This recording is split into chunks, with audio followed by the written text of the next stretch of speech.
So although I mentioned a few weeks ago that I'd actually fully finished planting the allotment for spring, I am still clearing beds and replanting every week, and so I thought I'd just show you around just a few things that I've been doing this week.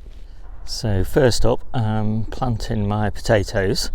That's the batch that I did a couple of weeks ago, or a week ago maybe. Just dug me deep holes. There's my plants. So there we go, they're planted quite deep down inside these holes, and these plants are just a fraction over a month old now, so they get a huge boost in growth by comparison with just planting them in the ground right now, because most potatoes won't even have surfaced yet. And so these will be in good leaf all the way through the rest of April and obviously into May. The only downside is a little bit of frost damage, but nothing to worry about there. And that's even with a double layer of fleece. In the polytunnel it was minus 3.8 degrees last night, so it will be even colder than that in this cold frame. So yeah, as I say, even a double layer of fleece isn't quite enough to protect them, but it's good enough. They soon recover from that sort of minor damage there. So it was minus 2.2 last night in the polytunnel. It was a bit colder out here, but under fleece and underneath this cold frame, potatoes survived their first night.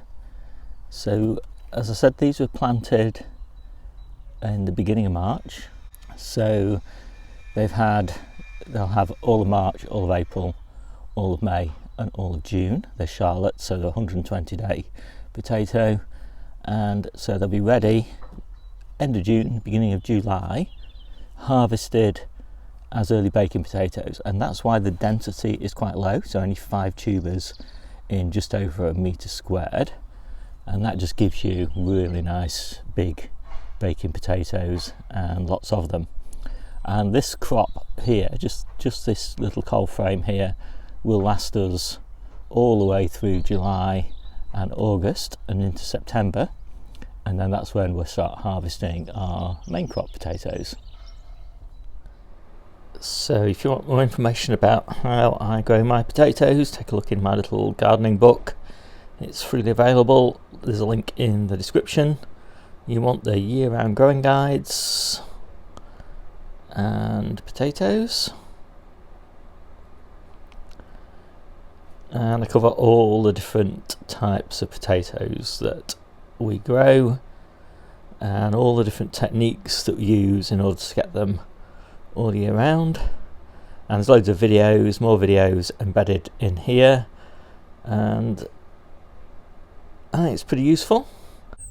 So this is our spinach bed, and in that end there I've got turnips interplanted, and they're growing really nicely. I'm very pleased with those.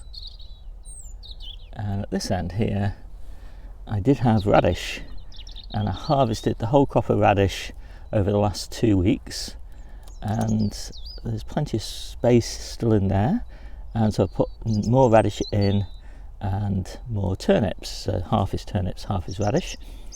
And these plants will start to go to seed fairly soon, I'm expecting. There's a couple of them that have already gone, I've taken those out, but as soon as they start to rise up and the leaf quality starts to decline, I just twist those out quickly and just leave the radish and the turnips.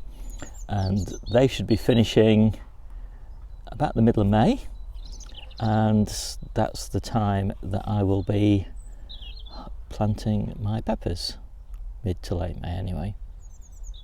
And I thought I'd just show you my next succession of radish, and these are almost all ready now,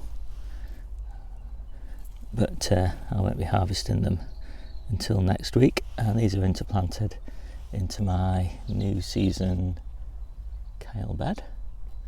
I've got a beetroot interplanted in that kale bed, and my first succession of turnips in this little low tunnel that's got my early peas and early lettuces in it.